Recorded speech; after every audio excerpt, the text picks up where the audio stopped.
mis amados hermanos, si les preguntara en esta mañana y si les pidiera que levantaran la mano, si ustedes han sido víctimas de un robo, muy seguramente todos nosotros levantaríamos la mano. En muchos casos se nos han quitado las pertenencias y no nos hemos dado cuenta, como suele ocurrir a veces en Transmilenio. Se nos roban el celular y no nos damos cuenta. O en ocasiones el hurto puede ser un poco más fuerte, más violento, y se nos quitan las cosas con violencia, somos amenazados. Eso nos habla de dos tipos de circunstancias. En ambas la situación o el resultado es el mismo, perdemos nuestras pertenencias. Ese es el resultado. El hurto y el robo son dos palabras que parecen sinónimas y básicamente implican lo mismo, pero tienen una connotación distinta dependiendo de lo que ocurra. Hablamos de un hurto cuando perdemos nuestras pertenencias, pero no hay violencia. Es cuando se nos quitan las cosas y no nos damos cuenta. O cuando entran a nuestra casa sin violencia y sacan nuestras pertenencias. Pero en el robo la implicación es más violenta, somos amenazados, la fuerza es usada y entonces son nos quitadas nuestras pertenencias. Hay riesgo inclusive de perder nuestra vida y por eso la mejor opción en ese caso es entregar nuestras cosas, por muy valiosas que puedan parecer, a perder nuestra vida. Y eso pues es doloroso y es duro, nos molesta, sin embargo, eso es lo que pasa normalmente. Ambas palabras, y de acuerdo a una definición que encontré en internet, son delitos contra el patrimonio y el orden socioeconómico. Y en ambos el sujeto activo, o sea, la persona que nos sustrae los bienes, lo hace sin el consentimiento, sin el permiso del dueño. Dicho de otra forma, la persona despoja de sus pertenencias a otros sin permiso. Eso es lo que hace una persona que es ladrón. Sea como fuera el resultado, como les digo, es lo mismo. La diferencia está entonces es si hay violencia o no. Esa es la gran diferencia. Así que, ¿qué tiene que ver esto con nosotros? Porque de seguro nosotros todos hemos sido víctimas de que se incumpla este mandamiento, de que las personas no sean obedientes a lo que nos enseña la palabra del Señor. Sin embargo, en esta mañana debemos considerar nuestra posición o nuestra condición cuando nosotros hemos sido los que hemos violado el mandamiento. El Catecismo de la Nueva Ciudad nos dice que el octavo mandamiento es que no tomemos sin permiso lo que le pertenece a otra persona, ni que retengamos cualquier bien que pueda ser de beneficio para otro. Voy a volver a leer esa definición que ellos dan en cuanto al octavo mandamiento. El octavo mandamiento nos pide que no tomemos sin permiso lo que no nos pertenece o que lo que le pertenece a otra persona, ni que retengamos cualquier bien que pueda ser de beneficio para otro. Eso es lo que se está implicando en ese mandamiento.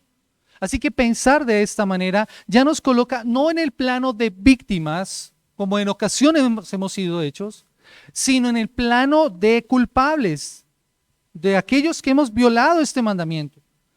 Y de múltiples maneras, como espero mostrarles en esta mañana. Y mi intención en esta mañana es considerar que este mandamiento lo hemos roto todos nosotros. Hemos fallado en este mandamiento de múltiples maneras. ¿Y cómo lo hemos hecho? Pero también quiero que veamos cómo el Evangelio nos transforma para dejar de lado este pecado y para que podamos vivir para la gloria de Dios. Así que lo primero que nosotros debemos considerar es cómo hemos violado este mandamiento a través de distintas formas de robo. Distintas formas de robo. Yo quiero invitarles a que me acompañen ahora a Éxodo capítulo 22, el versículo 1 al versículo 17. Después de Éxodo capítulo 20, los capítulos siguientes son como una extensión de los mandamientos a través de explicaciones. Éxodo capítulo 22 nos dice lo siguiente, del versículo 1 en adelante. Cuando alguien hurtare buey u oveja y lo degollare o vendiere, por aquel buey pagará 5 bueyes y por aquella oveja 4 ovejas. Y si el ladrón fuera hallado forzando una casa y fuera herido y muriere, el que lo hirió no será culpado de su muerte. Pero si fuere de día, el autor de la muerte será reo de homicidio. El ladrón hará completa restitución. Si no tuviere con qué, será vendido por su hurto. Y si fuere hallado con el hurto en la mano, vivo, sea buey o asno o una oveja, pagará el doble. Y si alguno hiciere pastar en un campo viña y metiere su bestia en el campo de otro, y de lo mejor de su campo y de lo mejor de su viña pagará. Cuando se prendiere fuego y al quemar espinos quemare mieses amontonadas, o en pie o en campo, el que incendió fuego pagará lo quemado. Cuando alguien diere a su prójimo plata o alhajas a guardar y fuere hurtado de la casa de aquel hombre, si el ladrón fuera hallado, pagará el doble. Y si el ladrón no fuera hallado, entonces el dueño de la casa será presentado a los jueces para que se vea si ha metido la mano en los bienes de su prójimo. En toda clase de fraude sobre buey, sobre asno, sobre ovejas, sobre vestidos, sobre toda cosa perdida, cuando alguno dijere, esto es mío, la causa de ambos vendrá delante de los jueces, y el que los jueces condenaren pagará el doble a su prójimo. Si el buey de alguno dado a su prójimo asno o buey, si alguno hubiere dado a su prójimo asno o buey o oveja o cualquier otro animal a guardar, y éste muriere o fuere estropeado o fuere allá llevado sin verlo nadie, juramento de Jehová habrá entre ambos, de que no metió su mano a los bienes de su prójimo, y su dueño lo aceptará y el otro no pagará. Mas si lo hubiere sido hurtado, resarcirá a su dueño, y si le hubiere sido arrebatado por fiera, le traerá testimonio y no pagará lo arrebatado. Pero si alguno hubiere tomado prestada bestia de su prójimo y fuere estropeado o muerto, y estando ausente su dueño, deberá pagarla. Y si el dueño estaba presente y no la pagará, si era alquilada, recibirá el dueño el alquiler. Y si alguno engañare a una doncella que no fuere despojada y durmiere con ella, deberá dotarla y tomarla por mujer. Y si su padre no quisiera dársela, él le pesará plata conforme a la dote de las vírgenes. Vamos a dejar hasta allí. Y lo que debemos considerar son distintas formas de robo que son expresadas en este pasaje. Como les digo, este pasaje es una explicación del mandamiento número 8, el 8º mandamiento. Son lo que se conoce como ejemplos tipo caso. Hay un caso, una circunstancia, y este era el actuar de acuerdo a esa situación. Lo que está implicándose es que el pueblo debía saber cómo actuar en circunstancias como las que están descritas allí. Ya no habría dudas. En este caso ya se sabría cómo se debía actuar y no necesita mayor explicación muchas de estas cosas. Así que no me voy a detener a ahondar en esto. No solo se habla de lo que se posee, sino de las personas, inclusive de su dignidad. Y si ustedes pudieron mirar el video que se envió esta semana acerca de los mandamientos, se van a dar cuenta que el robo no es solamente sobre lo material. A una persona se le puede quitar no solamente lo material, la dignidad también se puede robar. El valor de la persona intrínseco puede ser robado. Y esto inclusive es manifestado en este mandamiento. Explicando acerca de esto, el comentario del contexto cultural del Antiguo Testamento dice que el verbo usado para aquí, para hurtar, también implica no solamente la propiedad, sino también lo intangible, o sea, la dignidad de una persona. Vaya conmigo a Deuteronomio capítulo 24. Cuando hablamos acerca de la dignidad, estamos hablando del valor intrínseco de una persona. Y por eso el secuestro es un delito que no es perdonado dentro de la palabra del Señor. Deuteronomio capítulo 24, el versículo 7, dice la palabra del Señor: cuando fuera hallado alguno que hubiera hurtado a uno de sus hermanos, los hijos de Israel, y le hubieran esclavizado o lo hubiera vendido, morirá el tal ladrón, y quitarás el mal de en medio de ti. Allí se está hablando acerca de un delito que nosotros conocemos como secuestro. Pero este secuestro es el hurto de una persona, es quitar la vida de una persona, llevarla y dejarla lejos de su familia. Se está hurtando la dignidad. De hecho, en Deuteronomio, en Éxodo capítulo 24, el versículo 16 y 17, yo lo interpreto como quitarle la dignidad a una mujer si alguno engañare a una doncella. Allí se le está quitando la dignidad a esta persona. Eso es algo intangible. Se le está quitando la autoestima, la libertad, los derechos. Así que la palabra no solamente implica el robar una propiedad, sino el engañar a alguien en cuanto a algo y se le está privando de ello, lo que nos dice en el versículo 4. En toda clase de fraude, ¿ven? En el engaño. Eso está implicándose en el robar o en el hurtar. De esta manera, lo que Dios está haciendo es establecer para su pueblo la forma en la que éste debía considerar la propiedad privada. Pero no solamente lo material, sino la dignidad y el valor de las personas, que es uno de sus bienes más valiosos. Dios está estableciendo estos límites para su pueblo. Él quiere que su pueblo sea diferente, que actúe de una forma distinta como actúan las demás naciones en cuanto a las leyes de hurto. Las leyes de hurto en la antigüedad siempre estuvieron. Todas las naciones entendían el derecho que las personas tienen propiedad privada, pero en algunas las opciones eran más laxas y de acuerdo a la persona que hiciera esto el castigo era determinado, pero para el pueblo de Israel todos debían recibir el mismo castigo. Entonces una de las maneras en las que el pueblo y aún nosotros debemos entender este mandato es que debemos hacer por todos los medios adecuados el cumplir ese mandamiento, el promover tanto la libertad y la propiedad individual como la de nuestro prójimo. Dios le está diciendo a su pueblo en Éxodo capítulo 22 que debe tener cuidado en cuanto a la propiedad privada, no solo la personal, sino la de su prójimo. Miren la sociedad en la que nosotros estamos. Somos muy propensos a pensar en nuestras cosas, en nuestra propiedad, en defendernos. Y como no hacerlo, vivimos en una sociedad que violenta la propiedad privada. Por eso tenemos que poner candados y rejas a nuestras casas para que no se entren y nos roben nuestras cosas. Pero el pueblo de Israel no solamente pensaba en su propiedad privada, sino que tenía que pensar en la propiedad de su prójimo. Tenía que pensar en el bienestar de su compañero, de su amigo, de su vecino. Por eso es que se están dando estas normas y estas leyes. Así que nosotros debemos entender esto, va más allá de esas consideraciones. Y tenemos entonces que considerar qué otras formas de robo nosotros podríamos estar asumiendo, que son muchas en la palabra del Señor. La primera de ellas es que nosotros le robamos a Dios. El primer robo es contra Dios mismo.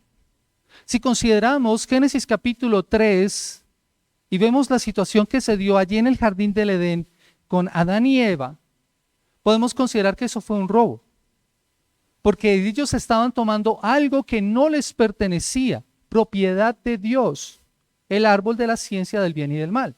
Eso le pertenecía a Dios, de tal manera que ellos estaban robando algo que no les pertenecía.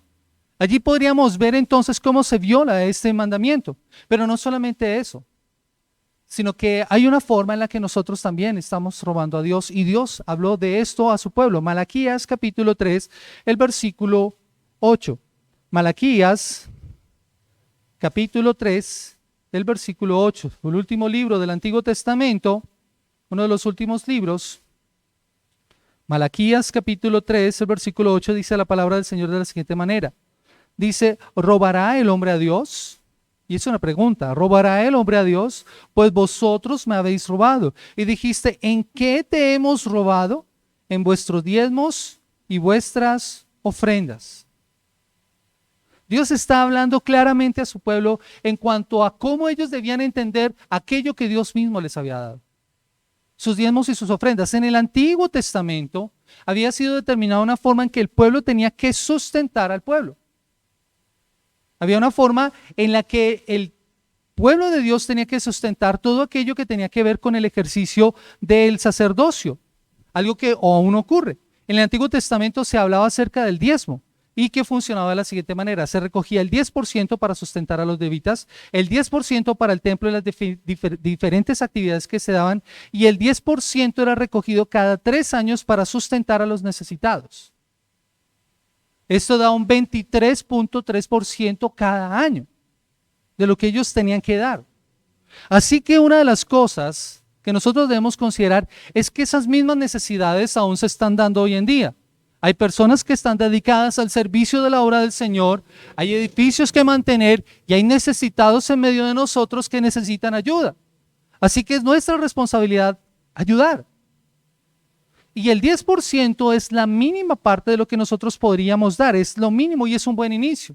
En el Nuevo Testamento, aunque no se habla directamente de diezmo, sí podemos considerar algo. Y es que una persona que vive bajo la gracia no debería hacer menos de lo que hacía una persona que vivía bajo la ley. Y eso es un buen principio para nosotros. Dios nos pide que nosotros seamos generosos.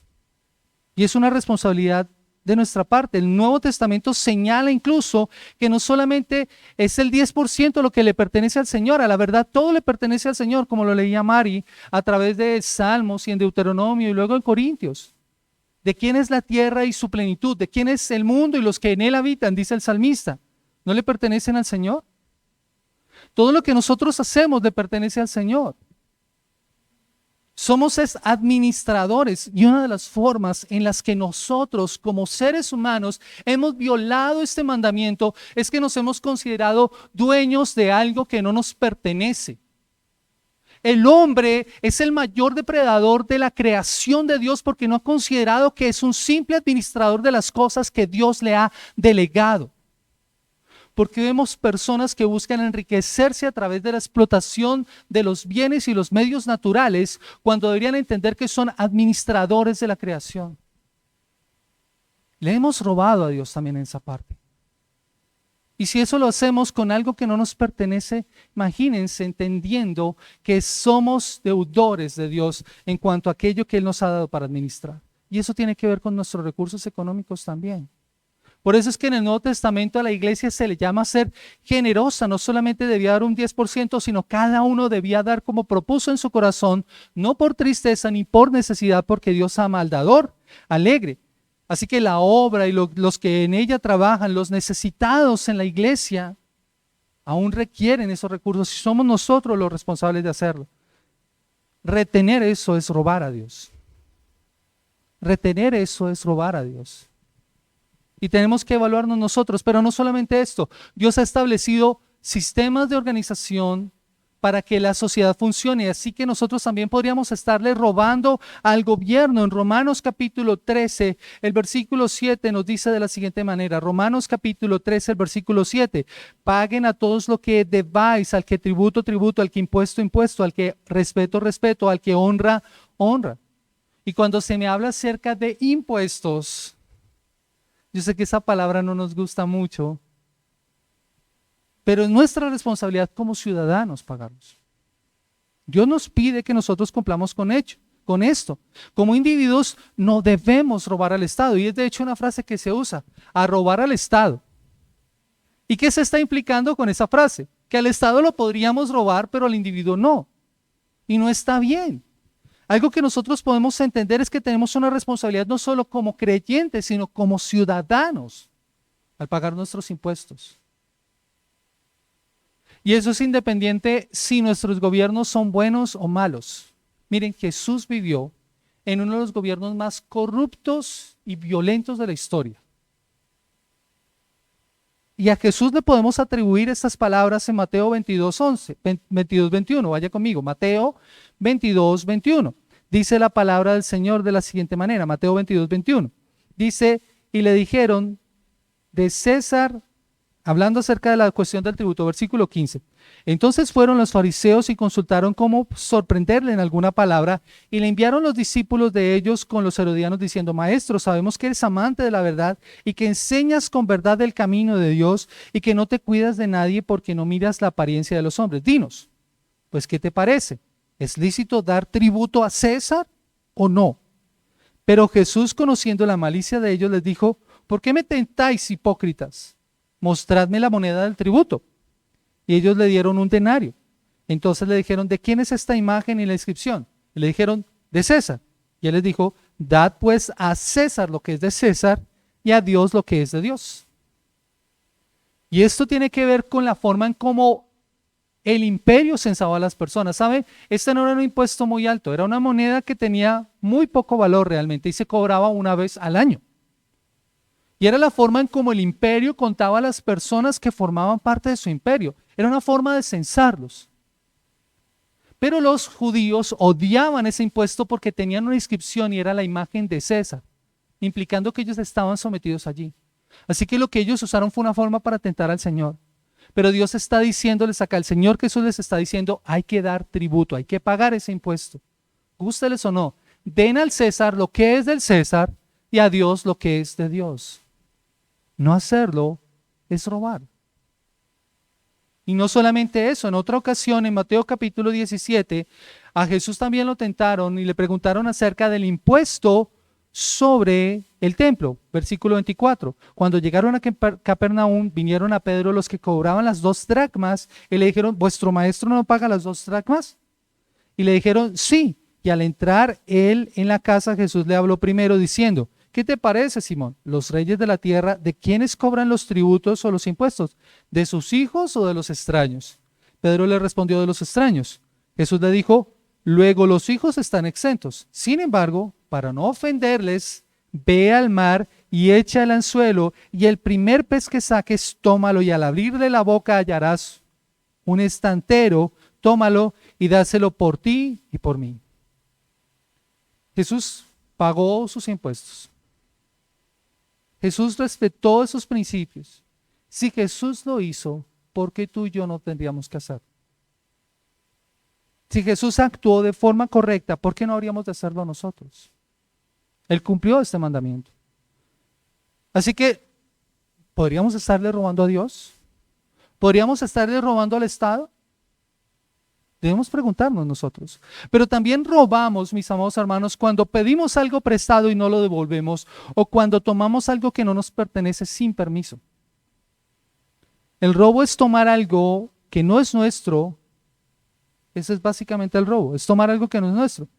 Así que la popular frase que dice, las cosas no son del dueño, sino de quien las necesita, por implicación, es pecado.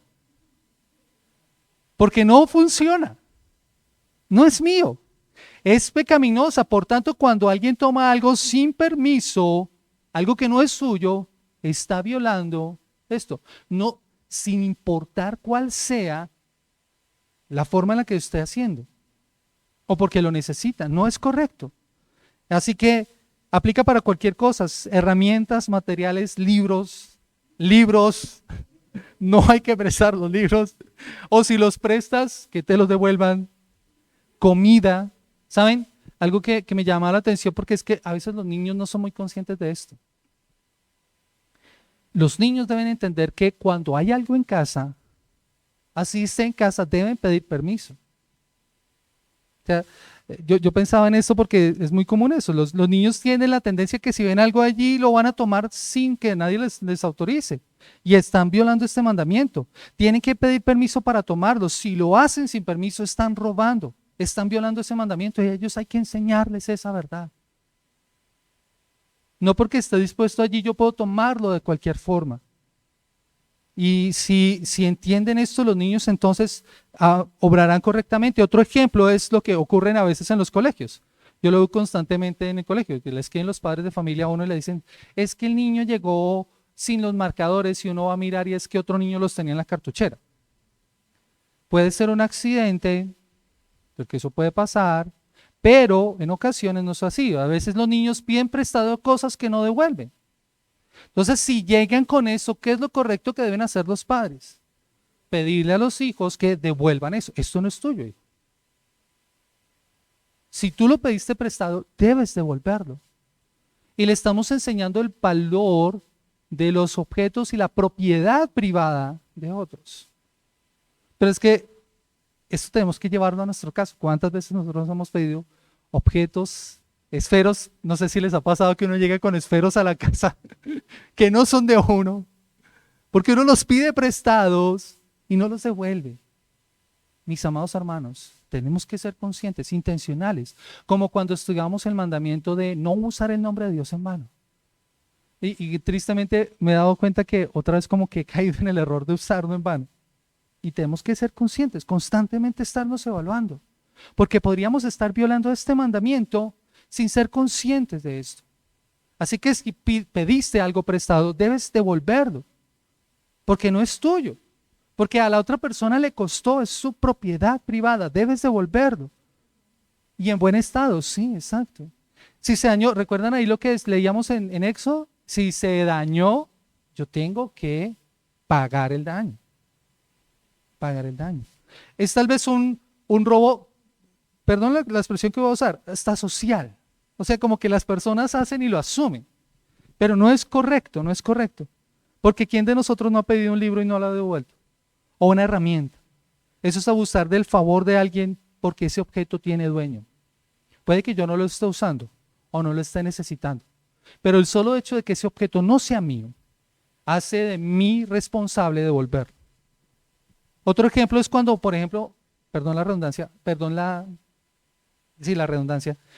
cuando nos encontramos algo en la calle. No sé si les ha pasado encontrarse dinero o un celular. ¿Es tuyo?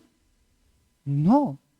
Y esto es chocante para muchos. Miren lo que dice Éxodo capítulo 23, el versículo 4, y que podemos hacerlo por implicación a para este mandamiento. Versículo 4 de Éxodo 23. Si encontrares el buey de tu enemigo o su asno extraviado, vuelve a llevárselo.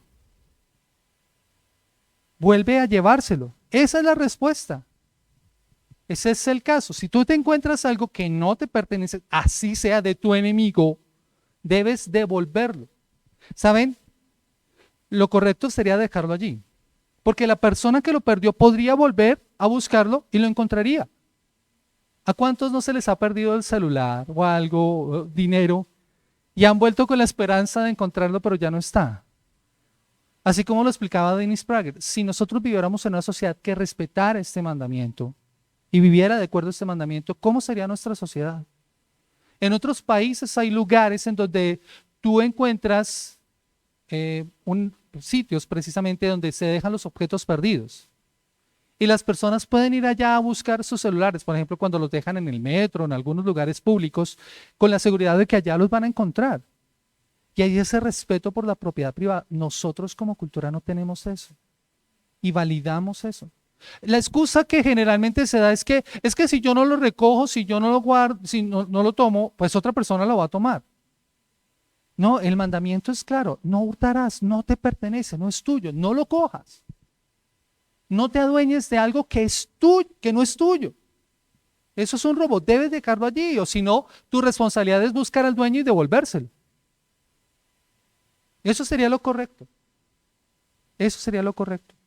Cuando te encuentras algo en la calle y te adueñas de ello, estás robando.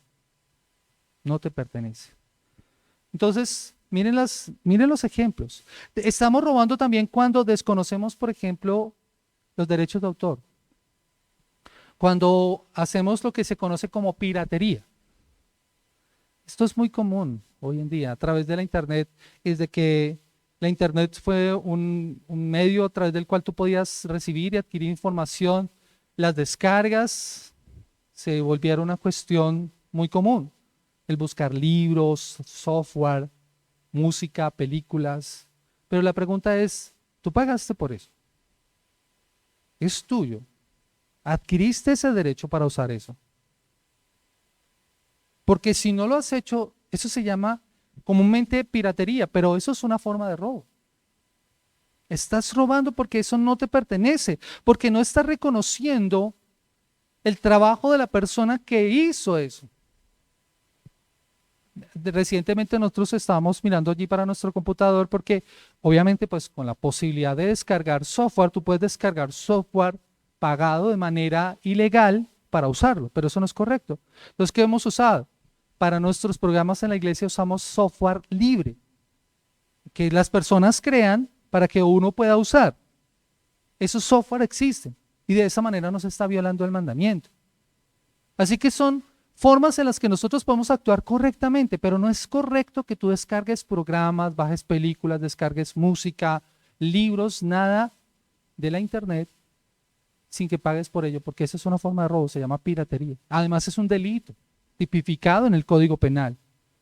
Por eso es que a las salas de cine tú no puedes entrar a grabar las películas. Eso tiene hasta cárcel, ¿sabías?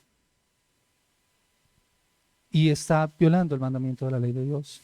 Robamos también cuando usamos recursos que no nos corresponden, por ejemplo, en programas de ayuda social. Eso es muy común en nuestro país, tristemente. Y eso es muy común en países en donde las personas tienen asistencia social. Hay personas que mienten para acceder a esos recursos cuando en realidad no los necesitan. Cuando no los necesitan. Y conocemos casos de personas así, personas que usan recursos que podrían estar ayudando a otras personas, a verdaderos destinatarios de esos fondos, que en realidad sí los necesitan. Y nosotros les podríamos estar quitando el derecho y el beneficio a usarlos, cuando nosotros no los necesitamos. No es correcto, porque eso es robar también. Robamos cuando sobrevaloramos un artículo para venderlo. O manifestamos o no manifestamos la condición real de un objeto. Eso pasa muchísimo, por ejemplo, en compra de casas o de vehículos. Los vendedores tratan de maquillar las cosas cuando el objeto es de segunda, ¿no? Tratan de ocultar los defectos. y la persona es engañada y entonces compra un artículo creyendo que es de mejor calidad, cuando en realidad es un objeto que seguramente habrá que invertirle muchos recursos. Y eso es un engaño. Eso también ocurre, por ejemplo, cuando se están haciendo obras civiles, cuando se hacen sobrecostos y de esa manera se busca sacar algún dinero, hurtar algún dinero. Eso es una forma de robo, porque se está haciendo de manera inadecuada. Eso ocurre muchísimo dentro del Estado, ¿no? ¿Se han dado cuenta? A veces esas obras que uno ve y que duran y que duran y que duran. Y uno dice, pero ¿por qué un hueco 3 meses para taparlo? Porque lo que están buscando es mantener una forma de sacar dinero. Sobrecostos. No es correcto. Pero eso lo hacemos nosotros, o sobrevaloramos productos. Esos productos milagro, si se han dado cuenta a veces en la televisión, esto le cura todo a usted. Este producto le sirve para todo. Y cuando uno lo compra, efectivamente no sirve para nada. Esos productos milagros que ofrecen mucho, pero que en realidad son un engaño. Eso es una forma de robo. Porque usan del engaño para eso, ofreciendo algo que no es correcto. Y aquel que lo ofrece sabiendo esto ha violado este mandamiento. Aquel que sabe esto y ofrece ese producto, ofrece una casa, ofrece un vehículo que no está mostrando sus verdaderas condiciones, está violando este mandamiento. Se ha convertido en un ladrón y está engañando a la otra persona. Está deshonrando al Señor. Robamos también cuando damos o aceptamos soborno. Eso es muy común, es de especial cuando somos detenidos por los agentes de tránsito, ¿no? Lo que se conoce popularmente como mordida. Entonces, para que no nos pongan la multa, entonces nosotros damos un soborno a la persona. De hecho, muchas veces, inclusive tristemente, por nuestra cultura que está tan enferma y tan dañada por el pecado, los policías y los agentes de tránsito están buscando ocasión para poder obtener, ahora diga que pasó Navidad, entonces arreglarse su Navidad, ese tipo de cosas. Y si yo doy el soborno, yo estoy validando ese robo también. Cuando estoy buscando que se me dé algún beneficio. Distintos grupos de personas lo han usado a lo largo del tiempo y esa corrupción ha causado el atraso de una nación completamente. Es triste ver la corrupción tan rampante de nuestro país. ¿Pero por qué vemos eso? Porque vemos una nación alejada del Señor, que no tiene temor de Él, que ha violado este mandamiento, pero que ha violado no solamente ese, sino todos los anteriores, empezando desde el primero. Mis amados hermanos, Proverbios capítulo 18, el versículo 16 nos muestra la triste condición de la realidad de lo que hace el soborno. El mandamiento, el versículo, Proverbios 18, 16 dice lo siguiente: la dádiva del hombre le ensancha el camino y lo lleva delante de los grandes. No está validando la acción, está mostrando el resultado de usar esto. La dádiva, el regalo, el soborno. No está validando la acción, está mostrando la realidad de la vida. Pero para ser más específicos en cuanto a esto, vaya conmigo a Éxodo capítulo 23, el versículo 8, y escuche lo que dice la palabra del Señor. No recibirás presente, porque el presente ciega a los que ven y pervierte las palabras de los justos. ¿Quién está hablando aquí a su pueblo? Dios mismo le está diciendo a esto. O sea, no es la forma en como Dios quiere que actúe su pueblo. No recibas presente. No recibas presente. El soborno, usa otra versión, el soborno ciega la mente. Hace que la balanza se incline hacia un lado en un juicio. Y eso es injusto delante de Dios. Deuteronomio capítulo 16, el versículo 19. Deuteronomio 16, versículo 19 dice la palabra del Señor. Escuchen desde el versículo 18, 16, 18. Jueces y oficiales pondrás en todas tus ciudades que Jehová tu Dios te dará en tus tribunales, los cuales juzgarán al pueblo con justo juicio. No tuerzas el derecho, no hagas acepción de personas, ni tomes soborno, porque el soborno ciega los ojos de los sabios y pervierte las palabras de los justos. Dios declara que el soborno no es correcto. que no es de acuerdo a su voluntad. Es pecaminoso y muestra el resultado de lo que hace el soborno. Lo mismo aplica para trabajar en algún lugar y solicitar alguna comisión de manera indebida, lo que a veces hacen ciertos intermediarios en compras, aquellos jefes de bodega o de inventario, que para favorecer a una empresa piden un soborno, o esas empresas dan un soborno para que los favorezcan. No es correcto. Hay personas que se ganan la vida legítimamente a través de comisiones, que es distinto. O sea, yo puedo tener comisiones de aquellas cosas que recibo, como un vendedor de una casa. Esas personas comisionan por las ventas, y es correcto. Lo que no se debe aceptar nunca es el soborno. Eso es pecaminoso porque busca una ganancia deshonesta. Y en el caso de una empresa, la empresa es la que pierde. O en el caso de una persona, la persona es la que pierde. Robamos cuando no somos buenos trabajadores, cuando no cumplimos a cabalidad con nuestras responsabilidades, cuando llegamos tarde o salimos antes de tiempo. Esa es una forma de robo. Cuando buscamos el mínimo esfuerzo en nuestro trabajo porque fuimos contratados para cumplir con unas obligaciones, y cuando no cumplimos con esas obligaciones estamos violando el mandamiento. O cuando usamos recursos de la empresa para cosas personales, o tiempo de la empresa para cosas personales, o cuando cargamos a la empresa con cosas que son personales y las ponemos como si fueran de la empresa. Eso es una forma de robo. Robamos a nuestras empresas cuando usamos nuestro tiempo para hacer nuestras actividades, o cuando trabajamos solamente cuando nuestros jefes nos están viendo, porque cuando no nos ven, entonces ahí sí, como dice el dicho, cuando los gatos no están, los ratones hacen fiesta. Eso es una forma de robo. Efesios capítulo 6, el versículo 5 y el versículo 6 nos dice de la siguiente manera. Efesios 6, 5 y 6. Dice la palabra del Señor: siervos, obedeced a vuestros amos terrenales con temor y temblor, con sencillez de vuestro corazón, como a Cristo, no sirviendo al ojo como los que quieren agradar a los hombres, sino como siervos de Cristo, de corazón haciendo la voluntad de Dios. Hijo de Dios que me escuchas hoy, creyente que me escuchas hoy, tu responsabilidad como trabajador es trabajar como para Cristo, no para los hombres. Debes ser el mejor trabajador en tu empresa porque tú eres de Cristo. No robes a tu empresa. Da un testimonio fiel de tu puntualidad, de tu compromiso, de tu excelencia en lo que haces. Eso es lo que te pide la palabra del Señor. Eso se llama ética del trabajo como creyentes. Eso es lo que nos caracteriza a nosotros y nos va a diferenciar del mundo. Claro, sé que en ocasiones en muchas empresas eso va a hacer que al creyente se le tome entre ojos porque es el mejor trabajador. Pero es que nosotros no hacemos las cosas para que nos vean los hombres, lo hacemos para que nos vea Dios y porque queremos honrar al Señor. Esa es nuestra forma de actuar. Pero también eso se aplica a los jefes, ¿saben? La palabra del Señor dice que se roba cuando un jefe retiene el sueldo, el salario a su empleado, o cuando no le paga lo que es justo por la labor desarrollada.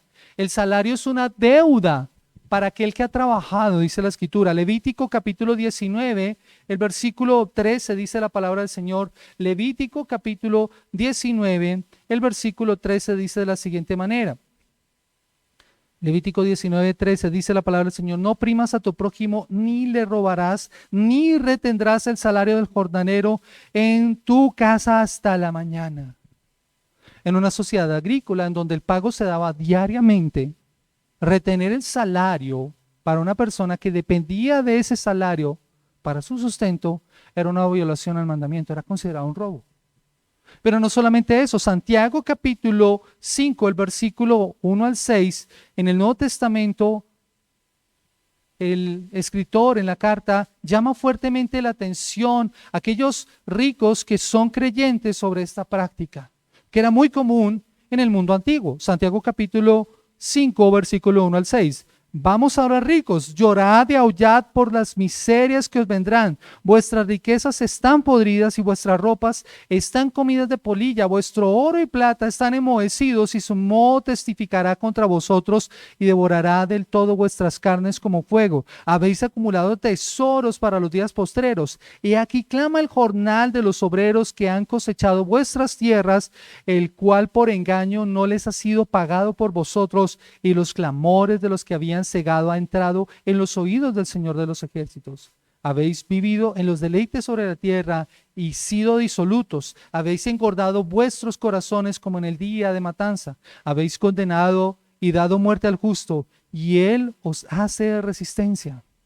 Y Santiago es fuerte con sus palabras. Escuchen lo que Santiago está diciendo acá. El llamado para estas personas es que habían actuado violentamente y el Señor había escuchado el clamor de los pobres, el clamor del jornalero. Y lo que está haciendo Santiago es una queja contra los ricos para que aquellos creyentes que eran ricos dejaran esa práctica y que fueran en arrepentimiento al Señor y cambiaran su conducta. ¿Qué persona después de escuchar estas palabras no sería consciente de su falla siendo creyente? Porque está violando un mandamiento del Señor. Porque no está pensando en el prójimo.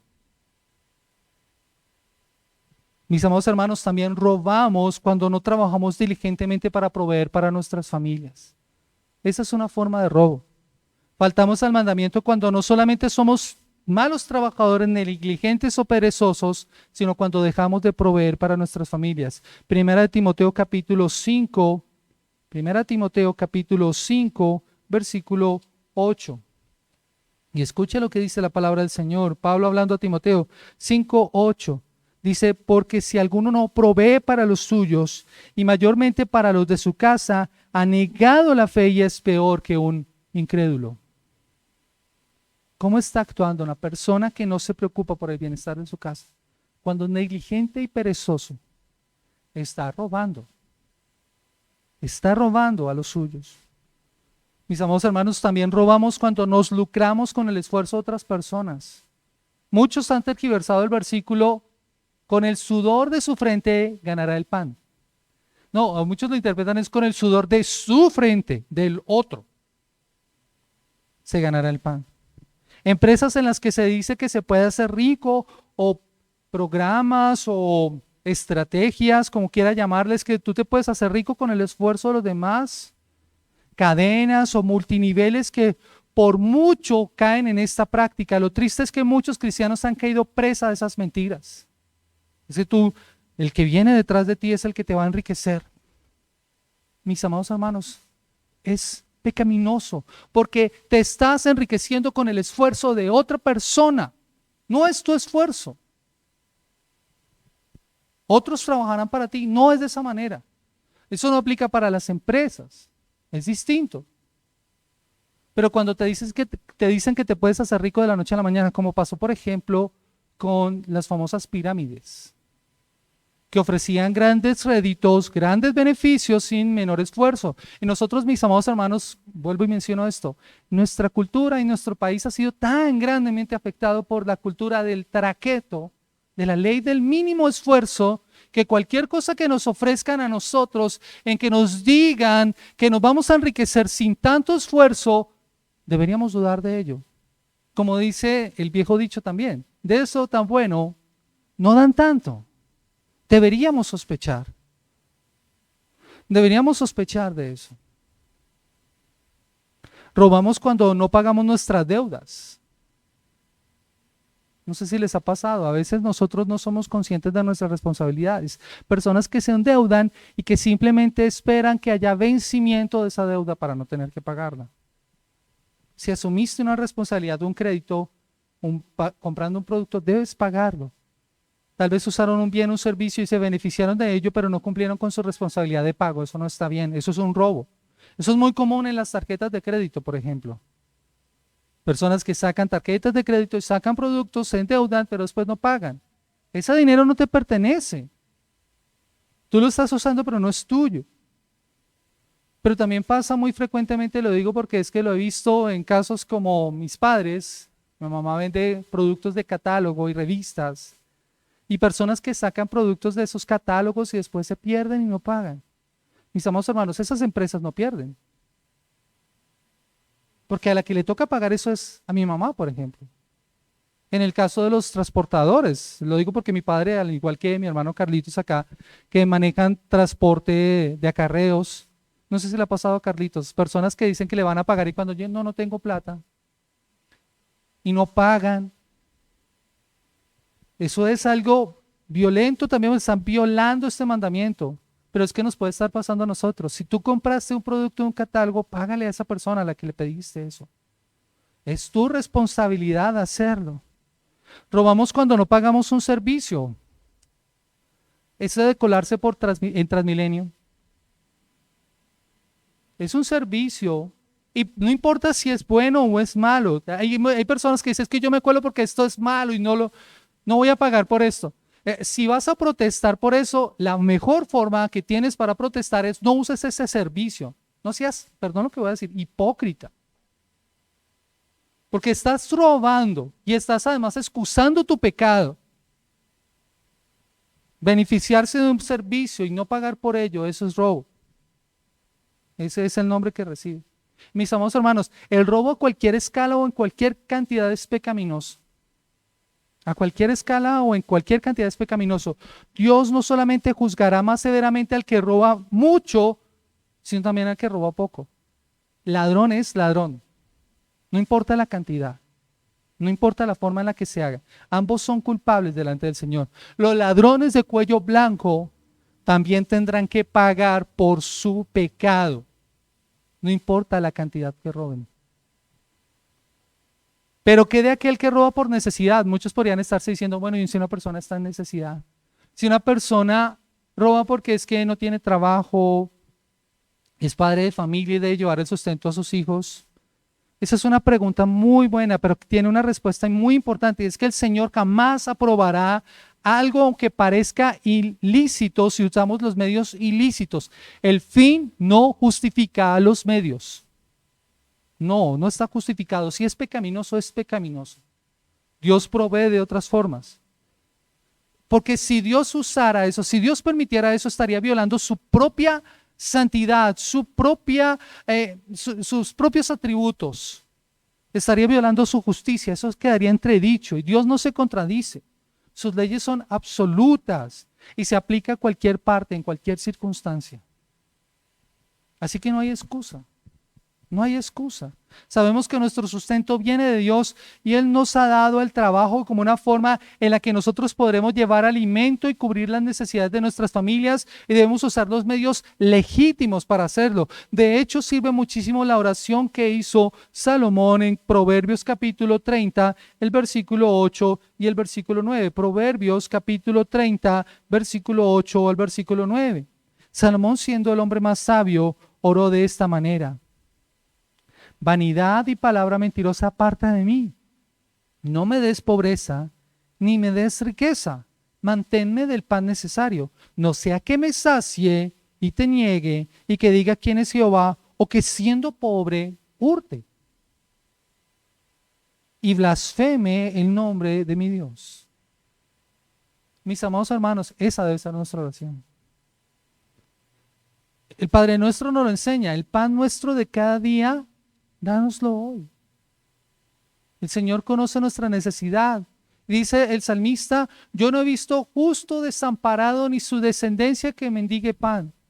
Joven fui y he envejecido, dice el salmista. O sea, eso lo hizo a lo largo de su vida. Así que esto debería llevarnos a nosotros a considerar esto como una oración para nuestras vidas. No importa la circunstancia, no importa la necesidad, nada excusa el pecado. Nada lo excusa. La verdad, hay muchas otras cosas que podríamos considerar. Cada vez que vamos profundizando en esto, nos vamos dando cuenta de nuevas formas de robo. Yo cuando pensaba en esto, fueron viniendo a mi mente otras formas de robo en las que nosotros podríamos estar cayendo, pero que no alcanzaríamos a ver todas. Si estos son los ejemplos de cómo rompemos este mandamiento, tendríamos que considerar qué es lo que motiva nuestro corazón, ¿sabe? Porque es que una persona, nosotros como creyentes podríamos caer en el siguiente error. Entonces si me colaba en Transmilenio ya no voy a colarme. Si bajaba software ya no lo voy a hacer. Eso es corregir solamente el síntoma sin mirar la enfermedad. Y yo tengo que mirar el corazón, porque son las motivaciones de mi corazón las que están detrás del acto de robar, que es el segundo punto. Las motivaciones del corazón detrás del acto de robar. Existen muchos motivos sobre los cuales una persona puede ser llevada o tentada a violar este mandamiento. Pero hoy debemos examinar por lo menos 4 que son comunes en nosotros. Realidades espirituales y emocionales que tienen las personas que cometen este delito. El egocentrismo. Muchas personas son tan egocéntricas, tan centradas en sí mismas, que creen que necesitan aquello que están robando. Que creen que lo merecen y es su derecho. Hoy en día estamos viendo mucho de eso. Personas que reclaman derechos a cosas que no son derechos. Y eso se está llevando a las cosas que los están llevando a actuar de esta manera, exigiendo derechos, cosas que no son derechos. Son sus necesidades y son las más importantes. Muchas personas en realidad no necesitan lo que roban, pero creen que es suyo y así que deben tenerlo y no importa el costo que haya que pagar o lo que haya que hacer. La persona egoísta se coloca a sí misma por encima de los demás sin importarle las necesidades del otro. Pero no solamente es egocentrismo, es falta de contentamiento. Nosotros como cristianos sufrimos mucho de eso en la actualidad. Mari lo cantaba esta mañana y es bastante cierto. Solamente hay algo que nos puede satisfacer plenamente a nosotros y se llama Jesucristo. Las demás cosas en esta vida son pasajeras, se acaban. Pero solamente Cristo puede satisfacernos. Cuando yo robo, estoy diciéndole a Dios, no estoy contento con lo que tú me has dado, quiero más. Y no me importa lo que haya que hacer. Lo que tú me diste no es suficiente. Y eso no significa ser conformista. Porque es que una persona podría decir, entonces Dios quiere que tú seas conformista y que te acomodes siempre a la condición en la que estás. No. Dios ha provisto los medios para que tú mejores tu situación personal. Y se llama trabajo.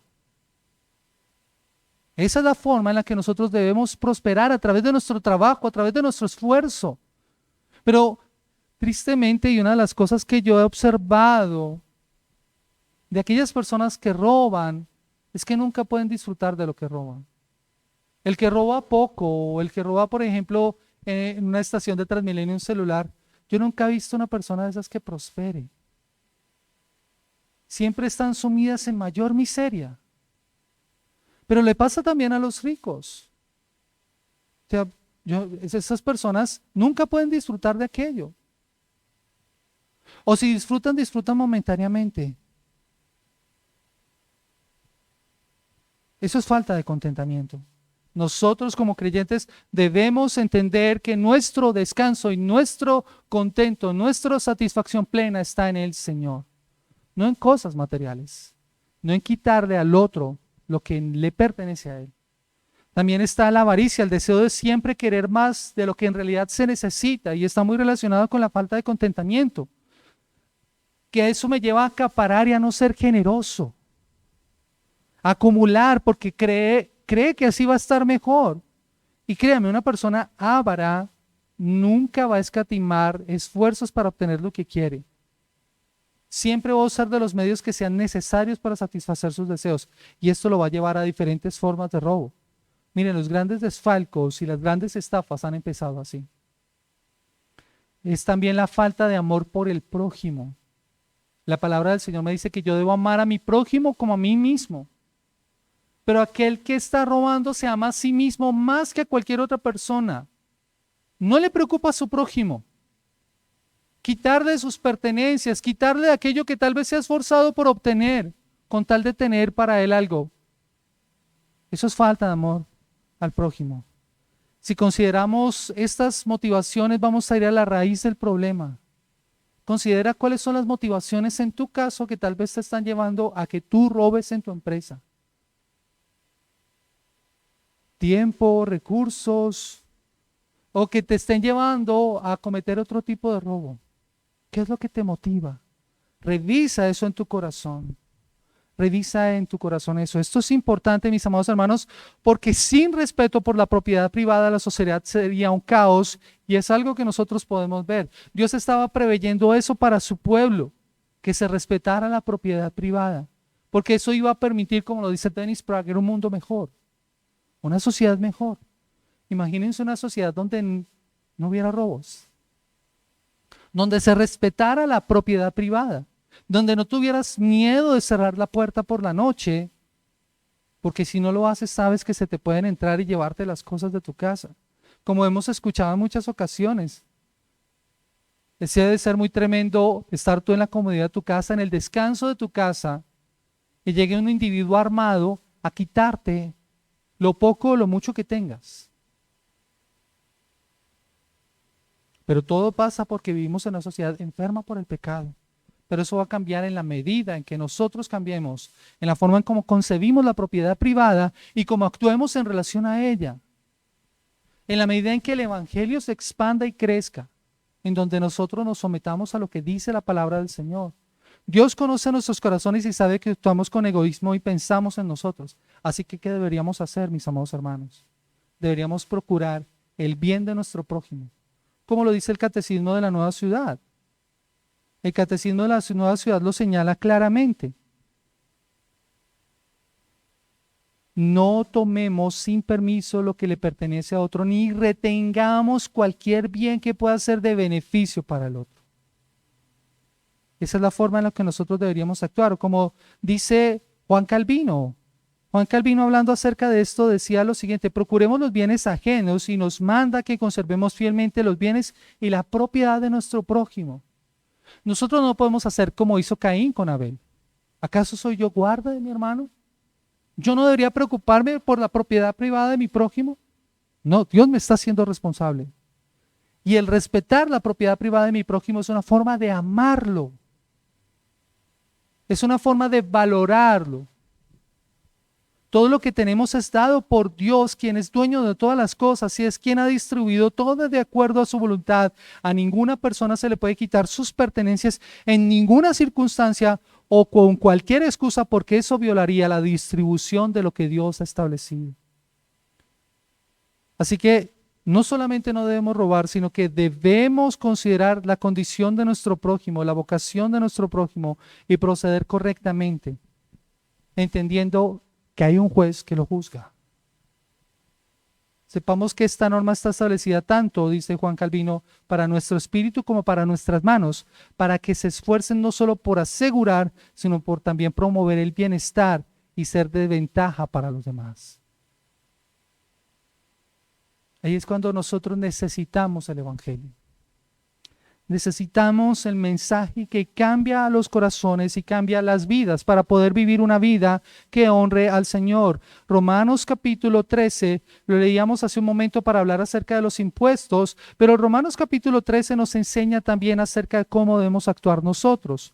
El versículo 9 al versículo 13 dice en la Nueva Traducción Viviente: pues los mandamientos dicen, no cometas adulterio, no cometas asesinato, no robes, no codicies. Estos y otros mandamientos semejantes se resumen en uno solo: ama a tu prójimo como a ti mismo. El amor no hace mal a otros, por eso el amor cumple con las exigencias de la ley. Y eso es aún más urgente porque ustedes saben que es muy tarde y el tiempo se acaba. Despierten, porque nuestra salvación ahora está más cerca que cuando recién creímos. La noche casi llega a su fin, el día de la salvación amanecerá pronto. Por eso dejen de lado sus actos oscuros, como si se quitaran la ropa sucia, y pónganse la armadura resplandeciente de la vida recta. Ya que nosotros pertenecemos al día, vivamos con decencia a la vista de todos. No participen en la oscuridad de las fiestas desenfrenadas y de las borracheras. No vivan en promiscuidad sexual e inmoralidad, ni se metan en peleas, ni tengan envidia. Más bien vístanse con la presencia del Señor Jesucristo y no se permitan pensar en formas de complacer los malos deseos. Hay que vivir de una forma diferente. Y eso lo podemos hacer solo por Cristo. Pablo habla de esto a los efesios cuando les habla acerca de la nueva vida. Efesios capítulo 4, el versículo 17 al 24 dice: esto pues digo y requiero en el Señor, ya no andéis como los otros gentiles que andan en la vanidad de su mente, teniendo el entendimiento entenebrecido, ajenos de la vida de Dios por la ignorancia que en ellos hay, por la dureza de su corazón, los cuales después de que se perdieron toda sensibilidad, se entregaron a la lascivia para cometer con avidez toda clase de impureza. Mas vosotros no habéis aprendido hacia Cristo. Si en verdad le habéis oído y habéis sido por él enseñados conforme a la verdad que está en Jesús, en cuanto a la pasada manera de vivir, despojaos del viejo hombre que está viciado conforme a los deseos engañosos y renovados en el espíritu de vuestra mente, y vestidos del nuevo hombre creado según Dios en justicia y santidad de la verdad. La nueva vida en Cristo. ¿Y cómo se ejemplifica esto? Versículo 28. El que hurtaba, no hurte más, sino que trabaje haciendo con sus manos lo que es bueno para que tenga que compartir con el que padece necesidad. ¿Cómo se refleja la nueva vida que tienes en Cristo? Tu trabajo y tu forma de hacer las cosas ha cambiado. Ya no hurtas, no robas. Tal vez tú no robas como lo hacen otras personas, pero considera cómo has robado. Y considera lo que el Señor te está pidiendo que hagas. Primera a los Corintios, el capítulo 6, el versículo 9 al 11 dice de la siguiente manera. Dice, ¿no sabéis que los injustos no heredarán el reino de Dios? No erréis, ni los fornicarios, ni los idólatras, ni los adúlteros, ni los afeminados, ni los que se echan con varones, ni los ladrones, ni los ávaros, ni los borrachos, ni los maledicientes, ni los estafadores heredarán el reino de Dios. Y esto erais algunos de vosotros, mas ya habéis sido lavados, ya habéis sido santificados, ya habéis sido justificados en el nombre de nuestro Señor Jesús por el Espíritu de nuestro Dios. Hay esperanza en Cristo. Hay esperanza para el pecador que roba. Hay esperanza para nosotros que violamos este pecado. Hay esperanza para el que está sin Cristo en esta mañana.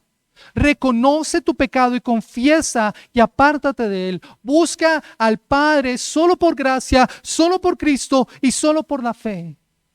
¿Y cómo lo puedes hacer?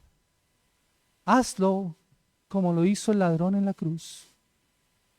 Hazlo como lo hizo el ladrón en la cruz. Lucas capítulo 23, el versículo 39 al versículo 43. Lucas capítulo 23, el versículo 39 al versículo 43. Dice, y uno de los malhechores que estaban colgados le injuriaba diciendo, si tú eres el Cristo, sálvate a ti mismo y a nosotros. Respondiendo el otro, le reprendió diciendo, ¿ni aún temes tú a Dios estando en la misma condición? Nosotros a la verdad justamente padecemos porque recibimos lo que merecieron nuestros hechos, mas este ningún mal hizo.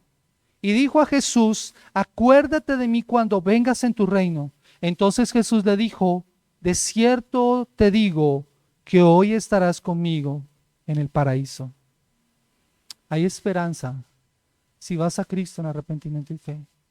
Este hombre reconoció la justicia de Cristo, reconoció su condición, pidió perdón y obtuvo perdón de su pecado. ¿Qué vas a hacer tú en esta mañana? Todos nosotros hemos violado este mandamiento. Todos nosotros. Ninguno puede levantar la piedra y lanzarla porque todos nosotros hemos violado este mandamiento. Debemos pedirle al Señor. Pero hay esperanza para nosotros. Si venimos a Cristo y si vamos al Padre solo por gracia y solo por la fe. Vamos a orar.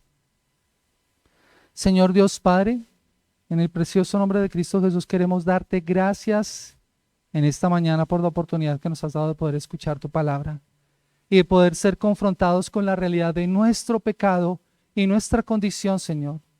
Porque nosotros hemos violado este mandamiento, porque hemos actuado en desobediencia a ti que nos has dado las cosas, Señor, y que le has dado la propiedad privada a otras personas de la cual tal vez nosotros nos hemos adueñado, Señor. Perdónanos, Padre, y ayúdanos, Señor, a cambiar nuestra condición.